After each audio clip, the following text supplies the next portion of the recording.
Welcome to the Transporter Room. I'm your host, Chris Garris. I'm incredibly excited to introduce Yahel from the Wrestling with Gaming YouTube channel. Join us to discuss his love for Star Trek and how his YouTube channel was born. Now let's beam in Yahel.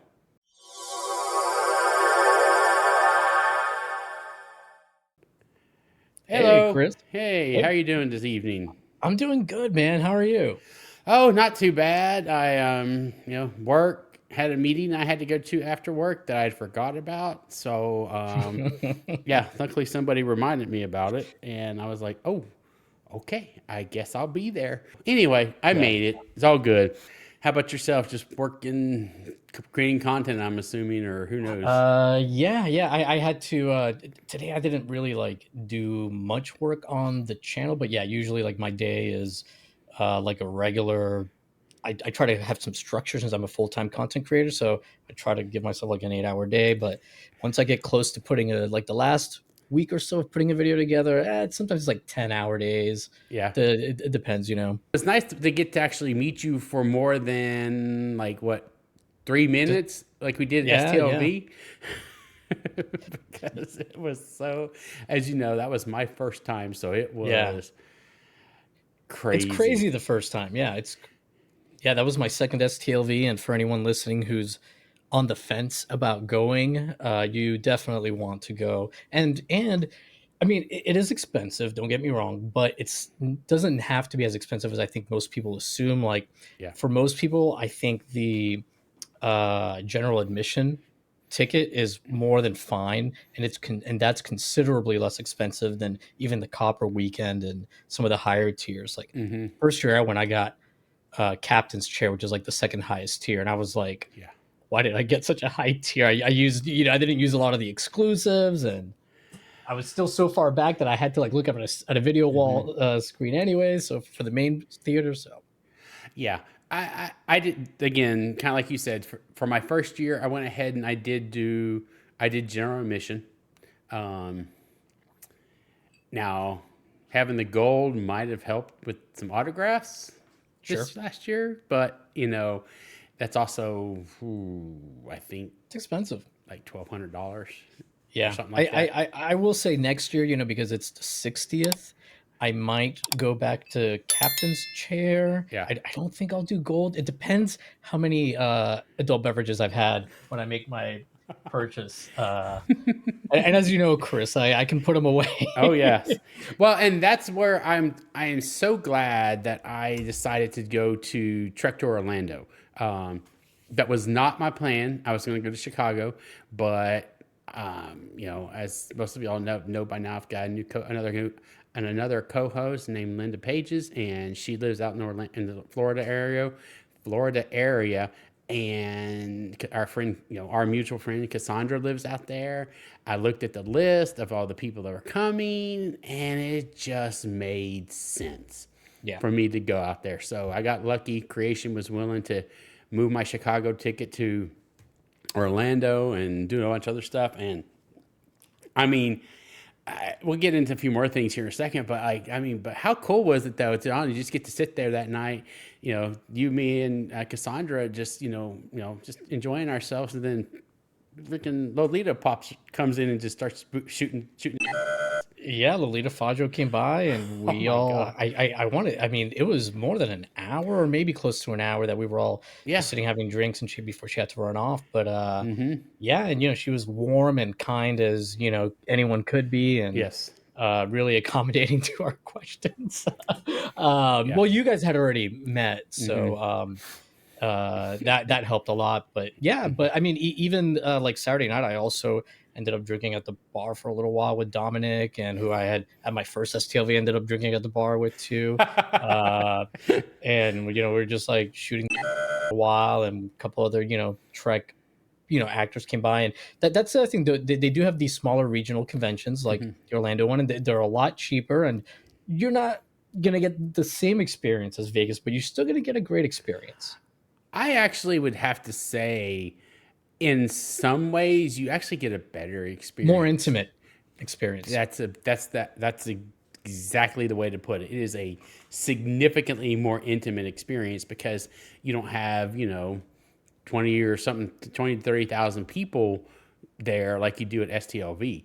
Yeah. So, I'm sure it's a little bit more relaxed too for the actors. So at oh least yeah. I that was the energy or the Hmm. impression I got from the ones I hung out with, and yeah, you're a lot more likely to get a little bit more one-on-one time with Hmm. some of the actors and crew that come to these. Oh, Um, 100%. That is yeah, that is hands down. There's no question about that. We'll get back into conventions here in a little bit. I was just, just want to get some of your background. How did you, get started in all this stuff? All the YouTube channel, Star Trek. Just tell sure. us a little bit about yourself. Well, I'll talk about Star Trek first because I know when I listen to Star Trek related podcasts, I want to listen to the Star Trek stuff, so I don't want to hold Hmm. off too long on that. Uh,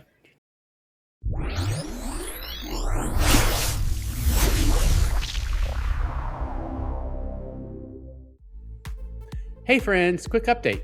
This February, the Transporter Room will be beaming into the Star Trek cruise and sharing the experience through new content.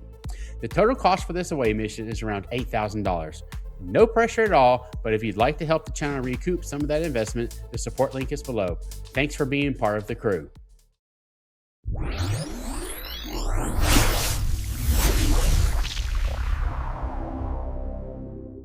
I'll tell you, like Star Trek, man. Like I found it one day when I was 8 years old, and essentially, I had lived in Puerto Rico until I was 8.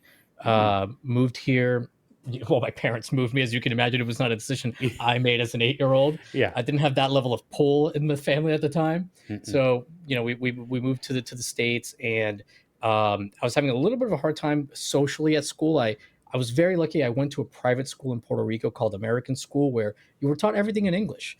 Um, from when you were in kindergarten, all your teachers only spoke English to you except for your Spanish class. Mm-hmm. So my English was actually pretty damn good. I just had a bit of an accent, but not even much. But occasionally I would like screw up a word, like I would pronounce an sh like a ch, stuff like that. And you know how kids are, they would grab onto it and make fun of you. So I was feeling like down about myself. And on top of like having that, I was also like in advanced classes, so it's just another target for the Mm-hmm. cool kids, right? So I'm like a Yeah. nerdy kid, my sometimes I mess up the way I speak, and then I come across the season. I had never watched Star Trek before. I Mm-hmm. like knew about the original series, and I thought it just looked like a goofy old show. Um, Same. and I had never like I mean, I knew of the Next Generation existing, but I didn't. I'm not even sure if I realized it was Star Trek, to be Mm-hmm. honest with you. Anyway, I was fortunate enough to have a TV in my room, and one day I put it on. I happened to catch the season 3 premiere, which isn't like the greatest episode in the world, but it's a Wesley episode. Yeah. It's the one with him. I think it's called Evolution. It's like him and Doctor Stubbs, the guy that played Doctor Stubbs in Scrubs. Oh yeah. Maybe it's not called Evolution that way. I think that's like a season 7 episode. But anyway, um, it's a Wesley centered episode, and it was just so nice to see these people that were all professionals. They were all kind to each other. Mm-hmm. Everybody on the ship was like a little family. And in this world, it's good to be a smart kid. Or Mm-hmm. I'm not saying I was a smart kid, but I was in advanced classes. People thought at least I was Yeah. a smart kid. I'm not saying I was, but here, like, it was something to be celebrated. So even though it's not even like one of the best episodes of season 3 or anything, it really drew me in, and then I saw a commercial. Oh, they're playing earlier episodes every weeknight at 11 p.m. I'm 8 years old, but I have a TV in my room. As you can imagine, I should be in bed before 11 p.m. Uh-huh. But I would just like turn it on every weeknight with the volume as low as possible. And I would put a towel like at the bottom of my door so like the light wouldn't come out. I guess I was a smart kid. Yeah, you were. So my parents wouldn't like catch that it was that I was watching TV like until midnight. And yeah, that's how I fell in love with Star Trek. And you were right. It is evolution. Oh, it is Evolution. Okay, there Yep, we Seed go. Trips the one, Evolution. I remember that one because that's the one when he decides to.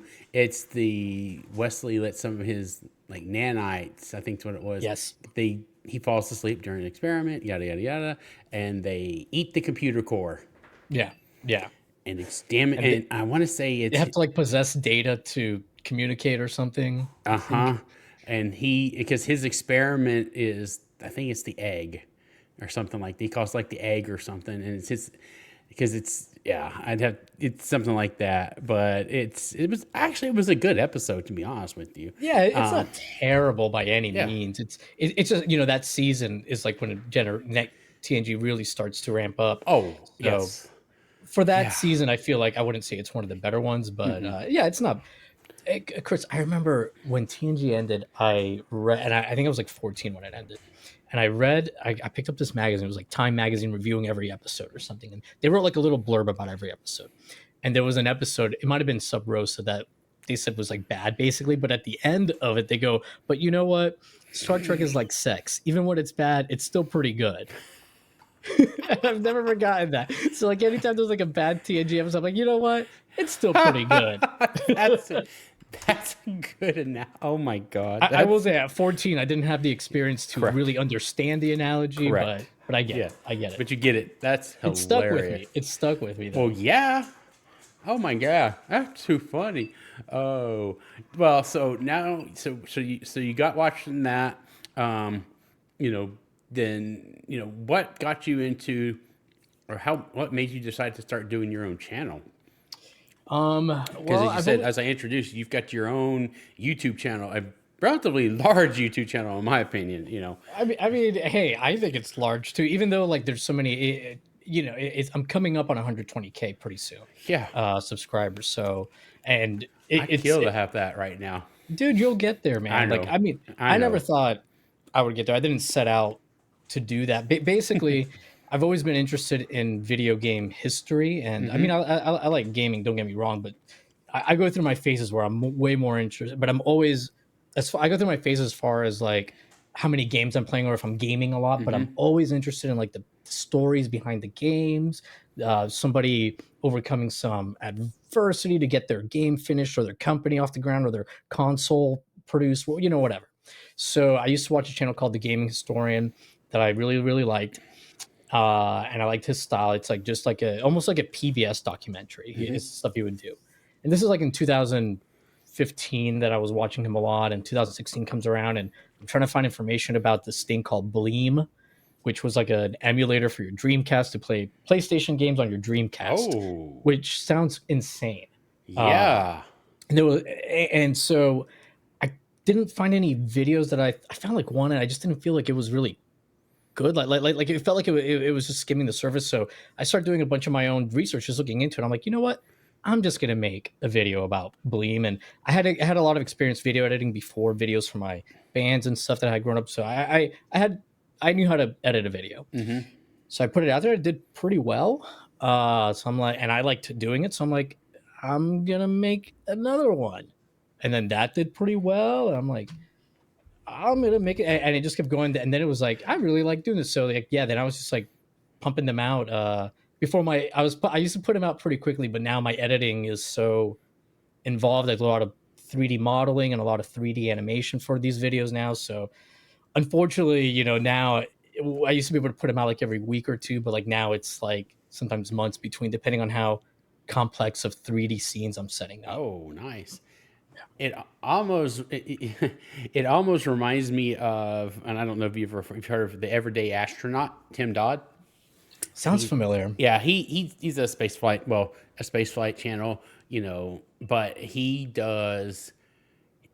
will go, like you say, he'll go sometimes months without a video. But it's partly because he's actually creating like highly researched, kind of like what you're talking about, content, and getting models made. I mean, 3D animations, and not just like basics of like he did an entire series on Russian rocket engines, the evolution of that, and it took him. I want to say that one took him, ooh, over almost 2 years, I think. Oh wow. Well, because he'd start get other projects, have to go watch a launch, and then again, like you said, the editing, all of the 3D animations that had to be made, and it's just I'm learning as well. I don't do the 3D stuff, but Don't start. That's my advice. Anytime someone like asks me for like tips, because they want to get into 3D modeling and animation, especially if they want to do it for their videos, I just go, do yourself a favor and don't don't learn it. It's great. I love it. It's a fun creative outlet. It can also be incredibly frustrating, but man, it is a time sink. Yeah. And editing alone, like you were alluding to, alone is a time sink. Just editing an interview. Yeah. So, Oh, but absolutely. but yeah, man, I just like felt like a lot, especially because I do a lot of like stuff about retro gaming. A lot of the retro gaming centric videos, even if it's well researched, the presentation I feel is usually lacking. It's like a glorified slideshow, and I want something that's visually interesting. And a lot of times I end up interviewing developers, and they'll appear in my videos, and sometimes I'll fly out to them. Most of the time we just do like a video call, but um, so I want to do right by them as well, and the work that they put out. And I want like I did a video. It took me like 10 months to do, where I interviewed a ton of guys that made this modem for the Super Nintendo and Sega Genesis back in 1994 that like hardly anyone knows about. You could play against other people like I Xbox didn't know Live. that. You could send email on your Super Nintendo, Sega Genesis. You could chat. It had leaderboards. It had match. It was like Xbox Live before Xbox Live for Super Nintendo and Sega Genesis. So I was fortunately able to, thanks to somebody else that I interviewed, get a hold of the developers that worked on it, and some of them went on to create. One of them invented like the T-Mobile Sidekick, the hip top. Some of them created the TCP/IP code in the original iPhone. Like these are guys that are like multimillionaires, but they had been so passionate about this thing, they were all willing to talk about it for hours, hours. And so I was like, and I had already kind of gotten into a headspace of just doing my best to make the videos visually appealing.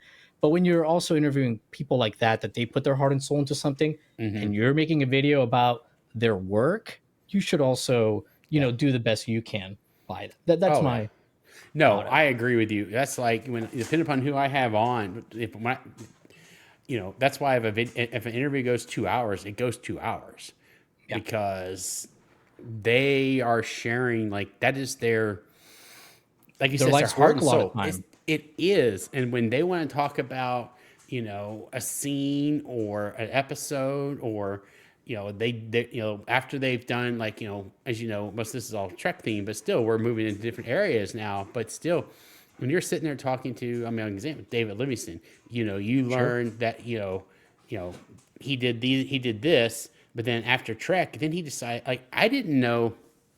And we made a joke, he did photography for Getty Image.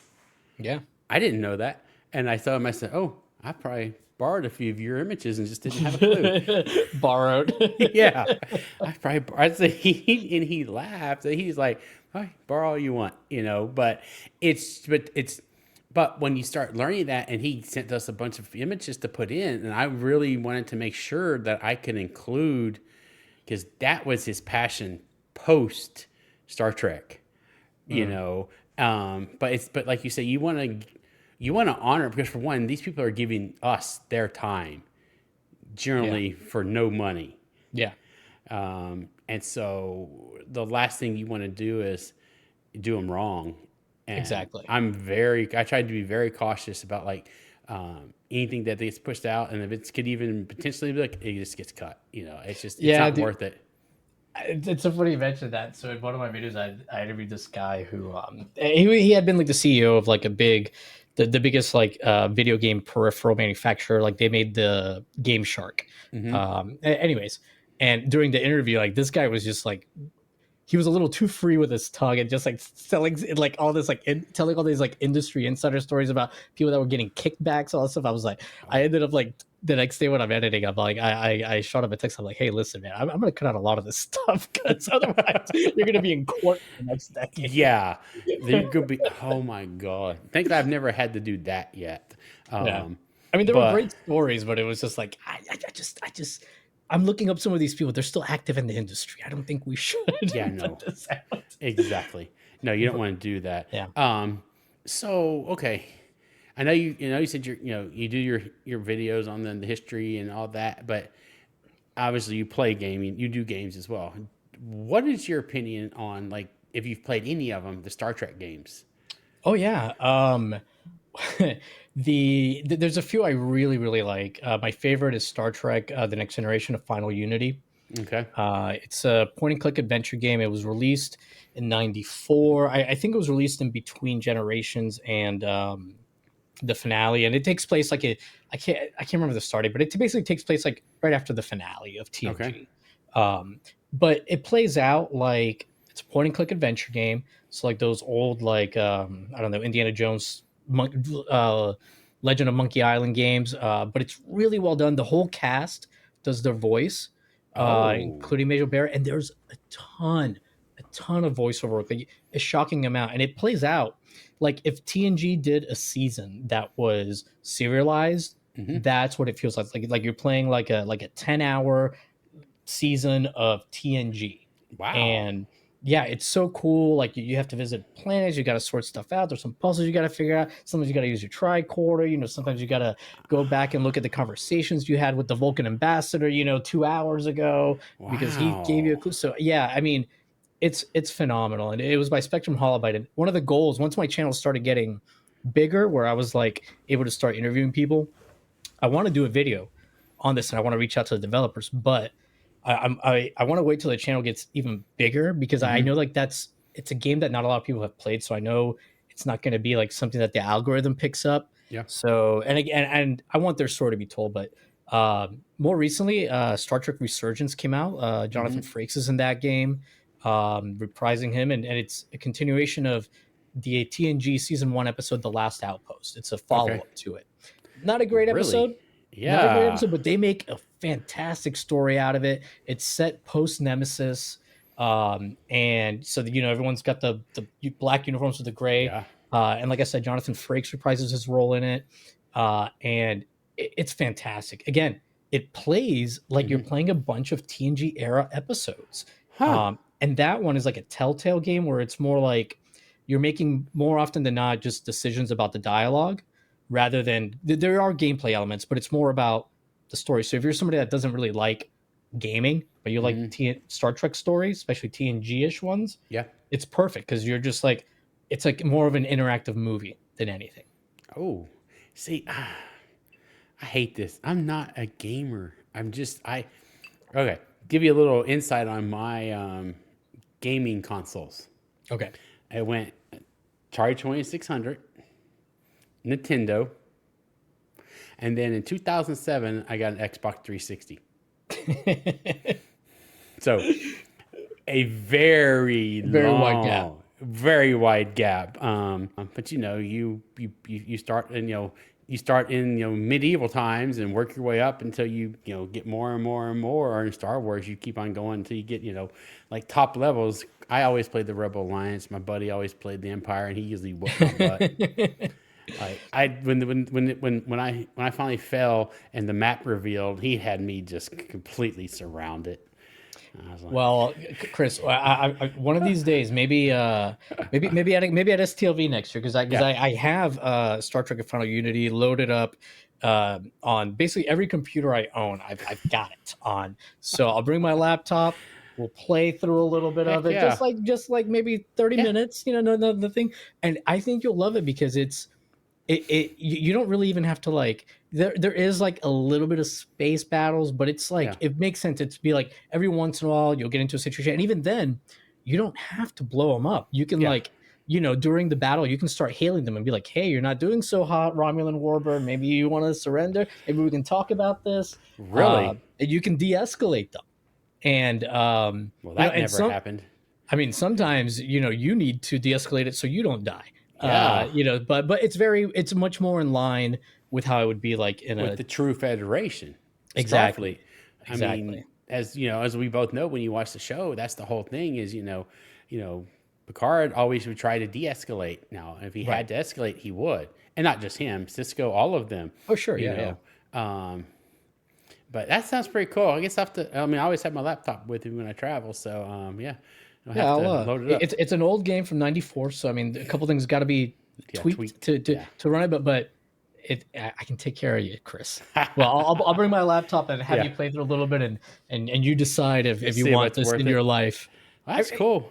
Well, I appreciate that. No, So obviously into the Star Trek, some even more now. You know, what do you have a favorite series of all of them out of them all? Oof, that's I know it's a tough. low. It is that is a very hard question for even for Yeah. me to answer most of the time. I mean, I have my go-to. That's why I usually say. yeah, I mean, TNG is my first love, my first Star Hmm. Trek love. I would, but it often depends which one I'm rewatching at the time Yep. because, like in these conversations, I kind of always default to TNG and DS9, but sometimes I'll be rewatching Voyager and I'll go, and as I'm like, a couple seasons into, I'm like, damn, this is pretty damn good, It is. like, you know, uh, so it's hard. I mean, if somebody said I can only watch one series for the rest of my life, I guess it would be TNG, Yeah. but I would be like I would be watching it but missing every other series. See, and that's what's so hard because, like, Wait a minute, what's your go-to? You said you had a go-to. I do. It's Enterprise. It really Okay. is. It's Enterprise. And it's just I really liked it because what I liked about it so much was it's letting us see the beginnings of Starfleet and Hmm. how humanity got started. And and we stumbled, as we all know. It was Yeah. a big stumble. Um, Unfortunately, the series had its issues with getting, Oh, which sure, as sure. they all do, they all get going good by the fourth season. Usually, 3 to 4 is when they start going, and then they canceled it. But that's my like. If I'm gonna have something on the background, if it's not Big Bang Theory, it might be that. Um, and then, but if you want to, I mean, gosh, I didn't get to watch it until it came out into Netflix, just because we didn't have it on our networks here. But dang, DS9, Yeah. I it's hard. You would be at first you would think that's hard to watch. That'd be hard to watch because they're not going anywhere, as they always say. But oh, they went places. Yeah. Story wise, they went places. Yeah, yeah, I can't remember if it's Michael Pillar or Rick Berman that said that they described as the stories and adventure comes to them Mm-hmm. basically. Yeah. Although I mean, they still had their runabouts. I mean, they and then later to Defiance, so they definitely went to plenty of places. Oh, absolutely. Um, but yeah, I mean, I always felt like the character development is better on DS9 versus TNG. Um, so Well, but at the same time, it's like it's funny because they always say because I think was it the DS9 documentary I think I heard it in or also just talking to people in general that we actually now know but like because they had Voyager over here Ira because they were all focused on Voyager and so Ira got to just kind yeah. of do what he wanted to do over here in Yeah, kind of DS9. left to his own devices. Yeah, yeah, Yes, he that's what was. I've heard him say as well. Which I mean, it's good for us. It was definitely ahead of its time. It was. And like you, I also didn't watch DS9 when it first aired. Occasionally, I Yeah. would catch an episode or two, but I was like, this isn't my TNG, Yeah. So like now, if you know how they would do like the commercials for like next week on Star Trek, Deep Yeah. Space Nine, So like if the commercial because it would always air during TNG, if the commercial showed that somebody from TNG was going to be there, even if Vosh, Q, Loxana, whoever, then I'd make sure to watch that week's Yeah. DS9. But otherwise, I didn't really watch it till 2014 when it was on Netflix. Yeah. And dude, by the time, and I'm glad I didn't watch it till I was an adult Yeah. because yeah, I understood it a lot more than I would have had I Mm-hmm. watched it. Same as TNG, I understood it a lot more on rewatches later as an adult, Mm-hmm. especially like more emotional episodes. And by the time I'll never forget, Chris, I get to the last season, and it's spoilers. The end of DS9, it's a 10-part finale. The last 10 episodes, Yeah, it um, is. it's a 10-part finale for the series, and I didn't know that, and I had already been like watching it like all day, and it was maybe like 8 p.m. at night or something like that. So I'm like, all right, one more, and it's like the first of those. And Ooh. I just kept going one more till like 6 or 7 in the morning. I can't remember when I finished it, and I had to be at work like at 9, and I Ouch. just like stayed up basically for like over 24 hours because Oh, I ah. couldn't stop it. I couldn't stop it. It was It's so hard. good. It It was so is. good. It was so It good. really is. The characters, I mean, when you, if you ever, any of the panels we ever go to, if you ever, when Sirach talks about it, it's just, and his interactions with Avery Brooks Hmm. are just, oh my gosh. Their real life relationship and affection for each other really jumps off screen. I mean, they're both great actors. I I always, whenever somebody talks about underrated Star Trek actors, I always say Sirach. Oh God, Uh, yes. and it's so weird to me because people will say like sometimes a lot of times like people like they'll be like, oh, Aaron Eisenberg, and he's phenomenal, but I don't think he's underrated. I think people recognize pretty regularly what a great job he did, Hmm. and I feel like Sirach flies under the radar, which is crazy because even as a kid from episode one, he's really good. I mean, Hmm. he's so good. And then, like, as the show goes on and he gets better and better, which is crazy. He's already really, really good. As like an 8-year old kid, it's insane. Chris, I got a question for you. Yeah. Do you have like any from any series, any go to like feel good episode, or like or when you just want to like put something on that'll make you smile or whatever, because you really like the episode or Oh my have good God. memories with it? Yes, I'm trying to think of. Oh my gosh, I do. Well, now we're gonna go to 2020. Oh gosh, was it 22? Yes, 20, was it 20? Those old scientists. Oh yeah, I, yeah. I can watch that. I can watch that one anytime. Yeah, That that's was probably my most rewatched same. episode from Strange New Worlds. Yeah, Yeah, for me now, I think it's become my most rewatched Trek episode probably ever. yeah. They, oh my god, they knocked that one out of the park. Just like, It's such a great story, and it's hilarious on mm-hmm, top of it. And they still manage to like have some like really heartwarming bits mm-hmm, in there, like with Una when she has her talk with yep, Boimler towards the end. oh yeah. I mean, And I'm trying to think. I'm gonna go back and I'm trying to think about the Legacy Trek because that's what I still call that. That's the Legacy yeah. Trek. Oh gosh. I think while you're thinking, I mean, I'll shoot off a couple like DS9's Take Me Out to the Hollow Suite Mm-hmm. is but I also really love the episode. I think it's called In the Cards, where Jake and Nog are trying to get the Willie Mays card. Oh, that is a great episode. If you don't feel good at the end of that episode, Oh, that is I a mean, great episode because he's using the rules of acquisition and is like, you yeah. gotta, what is it? He's like, you gotta go down the river or, Oh, oh, you have to trust the. Oh my god, I yeah. know someone in the comments like screaming Mm-hmm. via their keyboard right now. Yeah. The river of something. Yeah, Yeah. yeah, yeah. I can't remember what it's called, but yeah, He had mentioned it before in another episode too, I think. mm-hmm. But that's a good one. And I love that episode because like at the end of it, like everyone's been cheered up by them just like doing little things for them. Uh and people talk about DS9 being dark.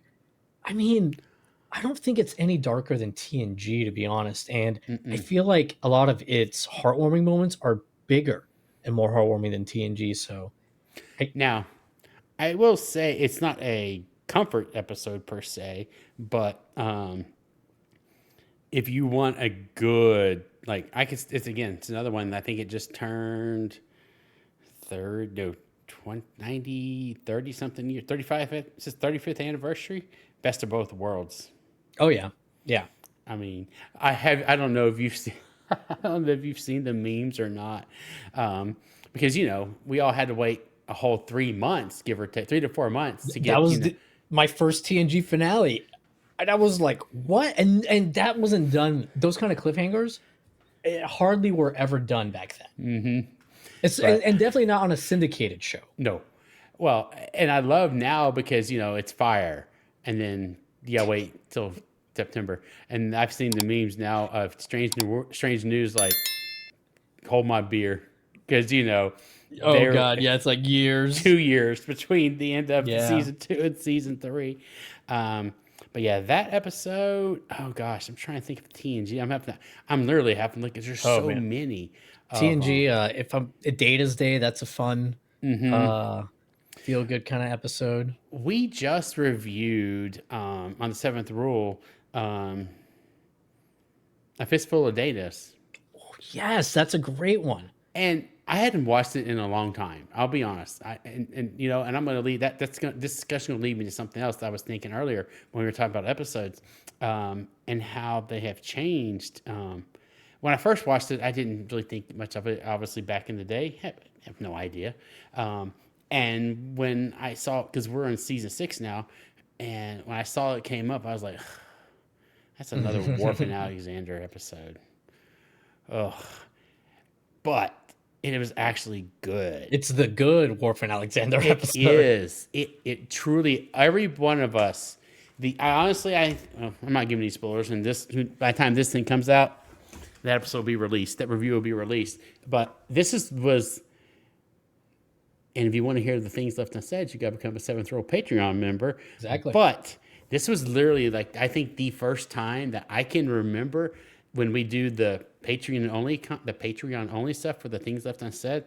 Like, I don't think any of us we had very, very, very few nitpicks about that episode. And even before that, I think the only thing I said it was, you know, if I had a nitpick, it was the fact, and we all kind of agreed, was that, you know, Worf literally still tried to use Captain Picard to get out of having to be a parent. And yeah, Worf, he wasn't exactly made to, and you know, to Michael Dorn's credit, he even says that Worf was a terrible father. You know, but you know, I don't know. Like, okay, it's easy to slag on Worf's character because of that, but I will say, like, I like, and I know this won't be like popular with some people. I like that Worf isn't portrayed as a great father, like, because everybody on TNG is like kind of perfect. Correct. Right? Occasionally, like, you know, some, you know, weakness or whatever, infallibility will like come, or no, infallibility. That's not what that means. You know, something will come through that's not a good character trait for him, but it's pretty rare. Well, so I can give you a perfect example. Barkley, who wants to go make holodeck programs of the other cast. That's not HR appropriate. It's not ethical. Exactly. But yeah, I mean, it was nice to see, like, because Worf's the only main cast character that has a continuous kind of like negative or something just that he needs to work on. Correct. You know, and that's what made this. And again, I had not watched it in a long time, but now watching it as an adult again with a completely different, you know, mind. Sure. Wait, he actually had fun and he actually enjoyed it. And at the very end, when he puts the hat on and, you know, does the thing. No one's watching. He's just doing it by himself. Yeah. And so Worf kind of turned tables at that one on that time. But what a fun episode, though. I mean, great performances by Brent Spiner. Marina is really great in that. Next time I'm at a con and Brent's there, I've got to remember to ask him. I want to ask him, like, how was it playing that many different versions of yourself? Because he had to have a different nuance for every one of those. And he did it. Oh, he did it so well. He did so well. But I do want to ask him that. I haven't seen the episode in who knows how long. And that's something, because I'm doing these reviews with this entire group, it has been very eye-opening on some of the episodes. Because, again, you know, when TNG came out, I was 11. So most of the stories and the themes were just like right over your head. But now watching them, you're like, ooh. Yeah. You know, don't get me wrong, there's TOS episodes that are even worse. But, you know, they're not, when I say worse, the episode is good. It's just that some things, the way they're executed, it's like it doesn't fit in 2025. Right. It barely fit in 1967 and whatnot, but they were still in that mindset of the network and the way it was, and so they're fine. It's always gonna be like that with anything. I mean, you know, not even just TV, just, you know, some things that are perfectly normal now, in 50 years, people will be like, oh, they were doing what? Exactly. You know? I mean, it's 100%. Now, I'll give you a good Halloween-ish type episode, and I like it. And every now and then I get in the I'm in the rotation for picking what episode we're going to watch on the tex-trek, for with tex-trek for our group. Mhm. And Father was like, get us like it was in October, I think. So he's like, get us like a Halloween-ish one. And I was like, okay. Regeneration from Enterprise. Dude, when I we were talking, before we started, I was talking about talking to with talking to David Livingston at Mm-hmm.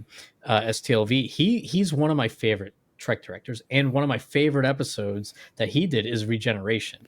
Okay. It's so good. For those that don't know, it's the Borg episode from Enterprise, Mm-hmm. and that episode's so good, and they threaded the needle to get it to fit in within canon too. They did. They did a good job, I felt. And okay. God, my nerd did kick in a couple of times. And even still, I have this, and I'll get your opinion on this because, and the people have given me their answers, but But now you're going to hear the right one from well, me. we'll see. So my one little, dang it, I'm gonna have to get Dave back on and get his opinion now too. But is I remember I would count how many phaser shots they would get off before the Borg not Before assimilated, they adapted. adapt it to their phase pistols. And I'm like that's like no. Mm-mm. I'm like 16 or whatever, some Yeah, stupid they number. get off a good amount. They got off way more than TNG or any of them ever can get off. And I just didn't believe. That was I my one little nitpick with that episode. And so now you my can tell me why you think they get away with it, though.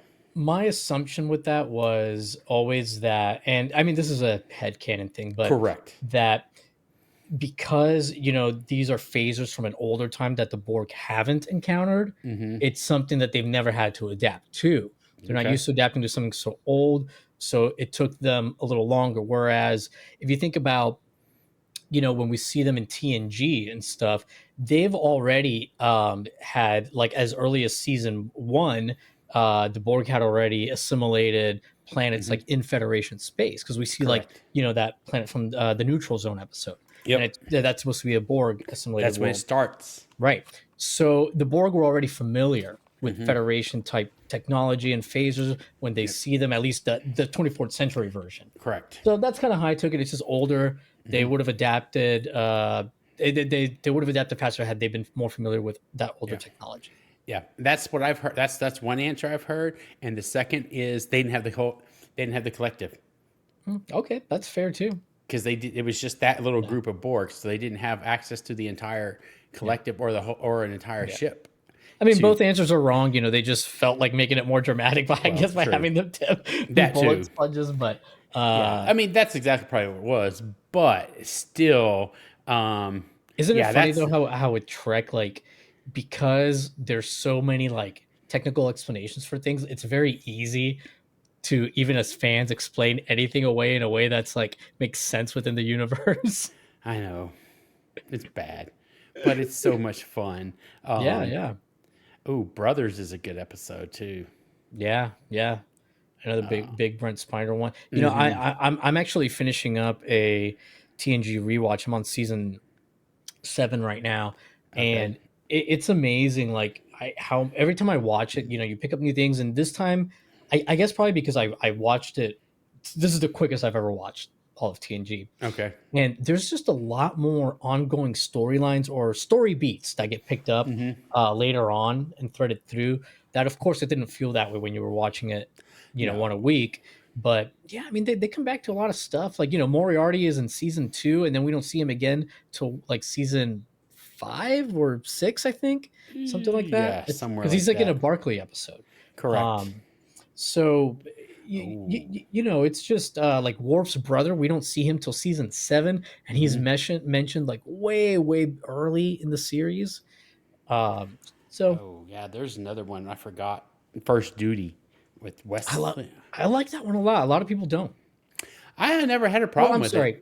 I People do like that episode. I'm thinking of Final of Journey's End when he Okay. leaves. Yeah, no, I was like, First Duty is pretty high up there. It's a 7.8 on IMDb. Yeah. No, that's a No, great that's episode. a good one. That's Nick Locarno, aka Tom Yeah. Paris.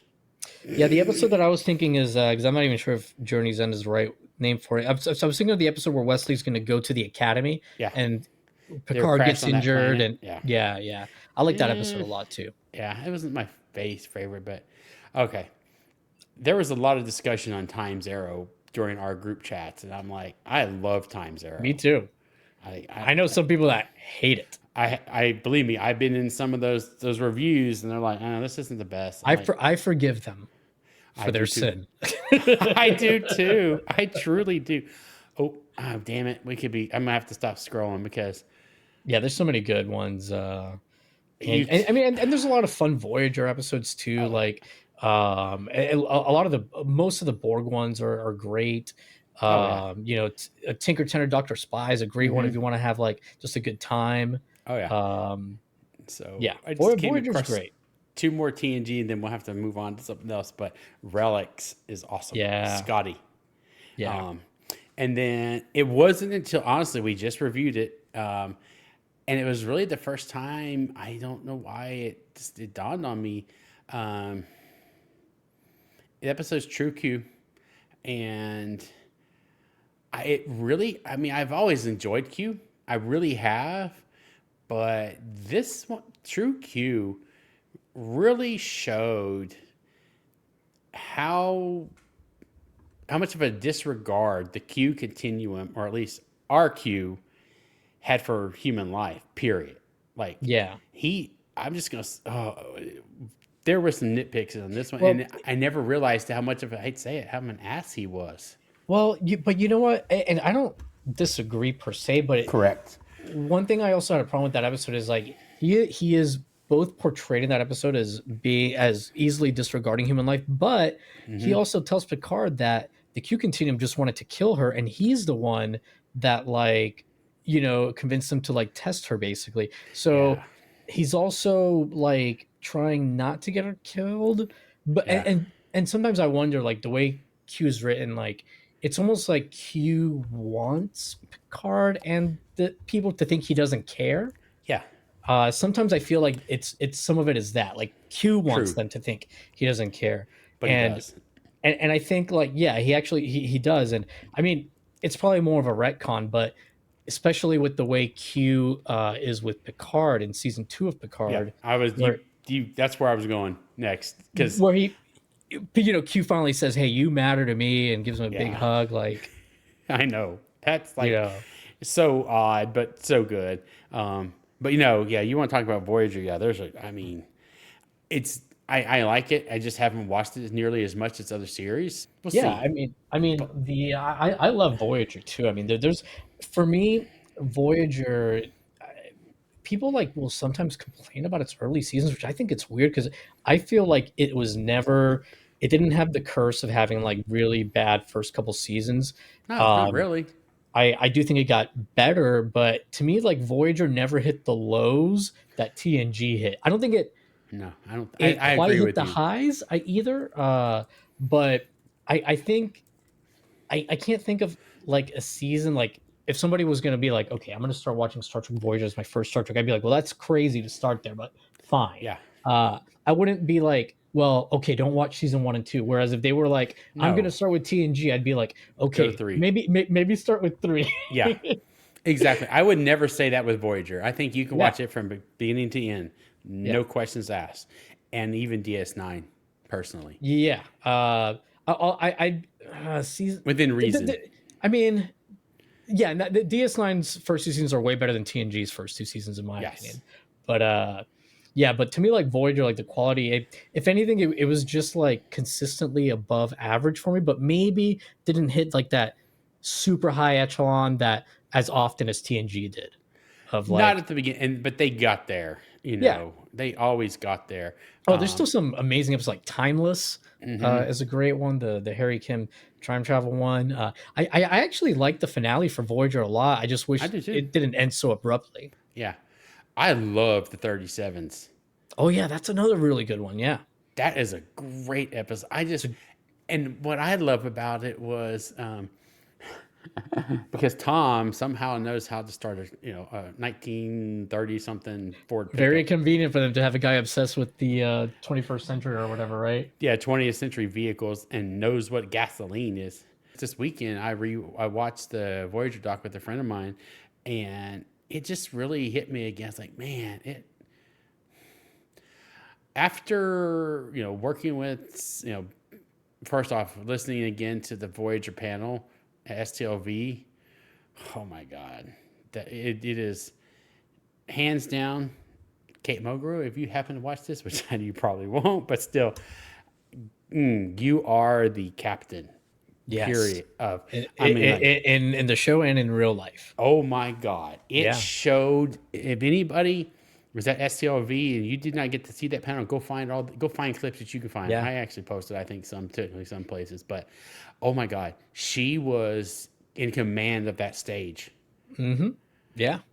Yeah. She's like that at every panel I've seen her at. Yeah, She's a force. She's a force of nature, man. and it's a good In force. It's a good not. way, yeah, in a good way. Like not, she's Uh-uh. a leader. She's a She is real leader. 100% a leader, and I loved how she was kept on hitting Beltran to make him because I don't think there were some questions that nobody wanted to answer, and she's like, he finally is like, okay, yes, Captain, I'll do it or something, but um, but then when she had and like I said, my other co-host Linda, she's a third-year physics major with a math minor, and she went into STEM and science because of Captain That's Janeway, great. and so getting to work with her, and then also just seeing at the panel when everybody, men and female, but mainly females, came and said, "I'm in this because of Janeway." That's And, incredible. and like, did you see the Voyager panel Yeah, yeah, yeah, yeah. when she made that like 10-year-old girl come up on stage? Oh my God, that was. She's like, "Get up here, young lady." Yes, ma'am. you know. No one's gonna say no. No, so yeah, I've got a story that Garrett told me. First time I ever really met him last year was at SpaceCon. I had just joined the Delta Flyers, so I'd only had like two or three of the Admiral Zooms with them, so Mhm. I really didn't know him that well still.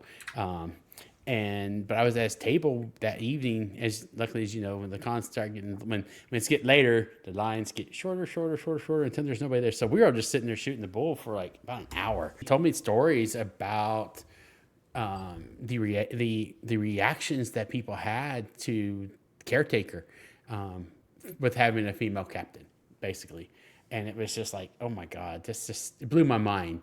The Yeah. How much of a swing it went from awesome to this is the most you know outlandish thing you've ever done.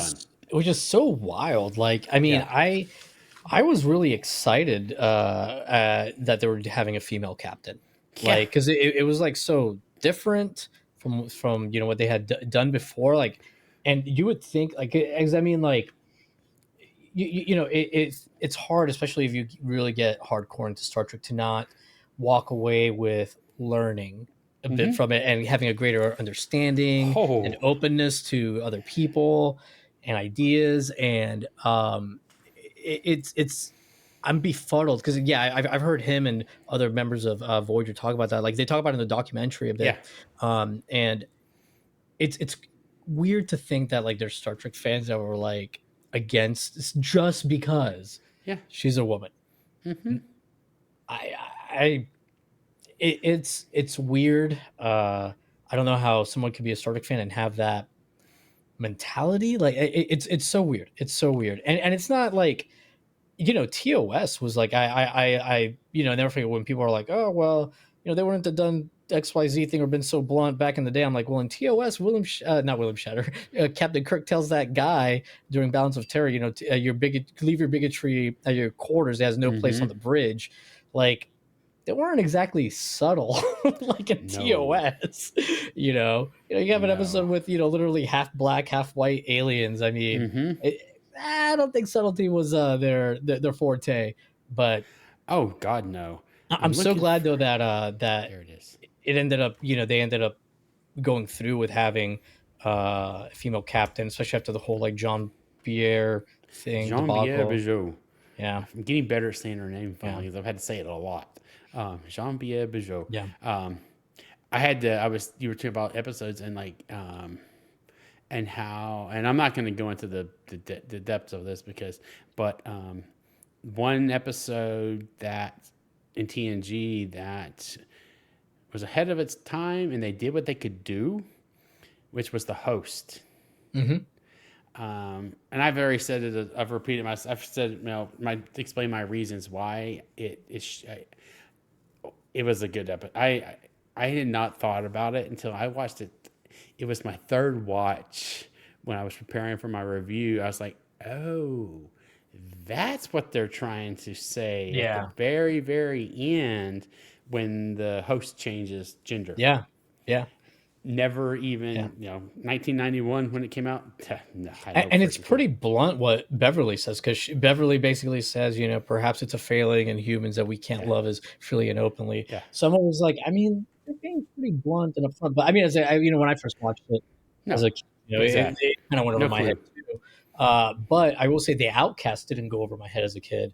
And that's kind of another episode too, where like, okay, they did what they could, kind of an episode, but Correct. it's amazing that episode. I believe it's a 1992 episode, and there's a whole conversation about pronouns, and the stud of the show is the one having the conversation. The guy that's supposed to be a ladies' man, and Mm-hmm. it's great. That's where I learned about pronouns, uh, and that's where I learned not to vilify trans people like Mm-hmm. my conservative parents would have wanted.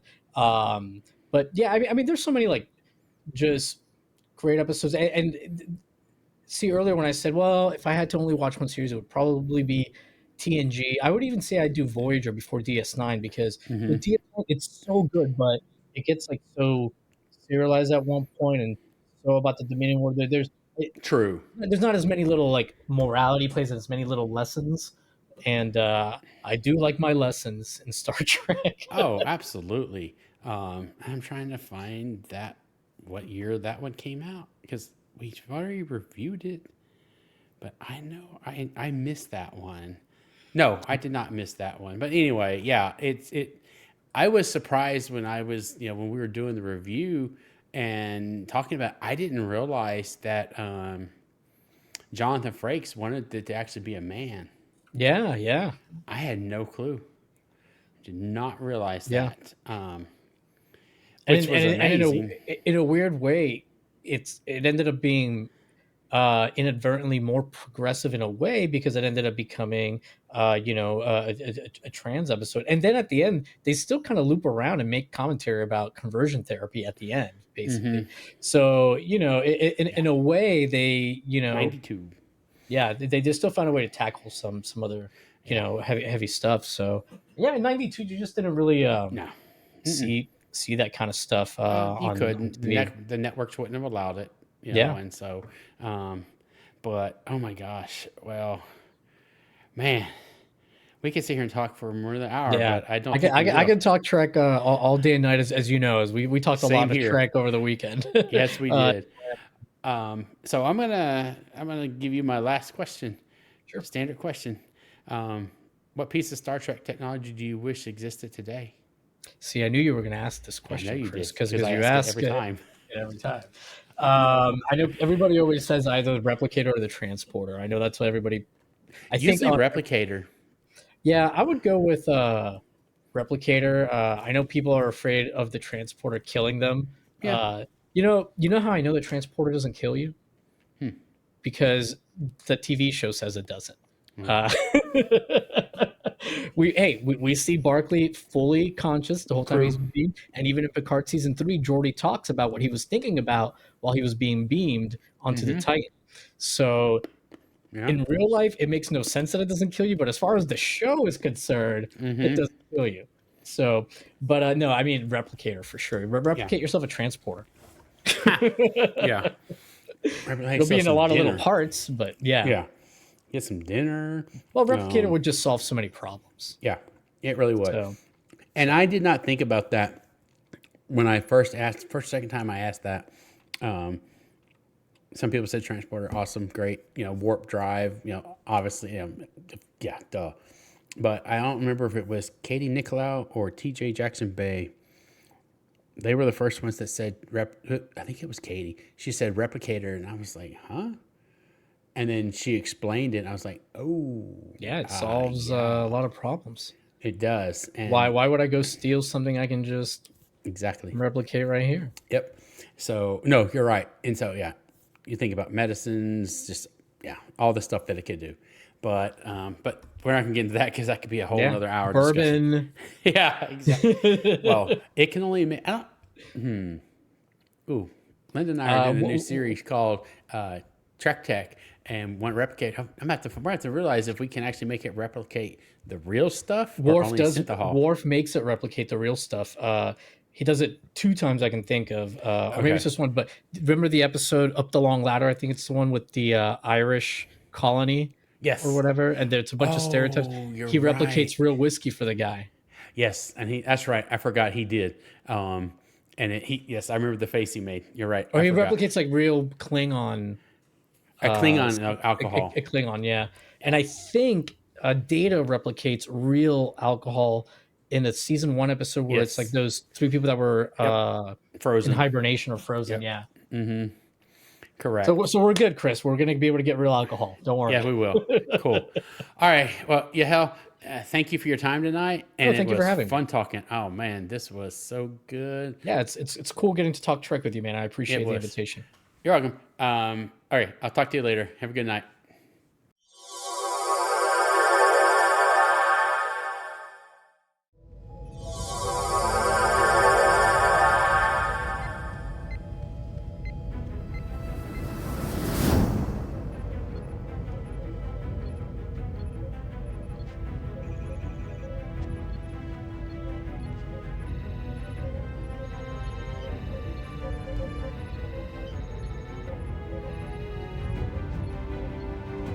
Thank you for watching The Transporter Room. For just $5 per month, enjoy ad-free access to this episode and all previous ones, plus exclusive bonus content. Sign up now on Patreon.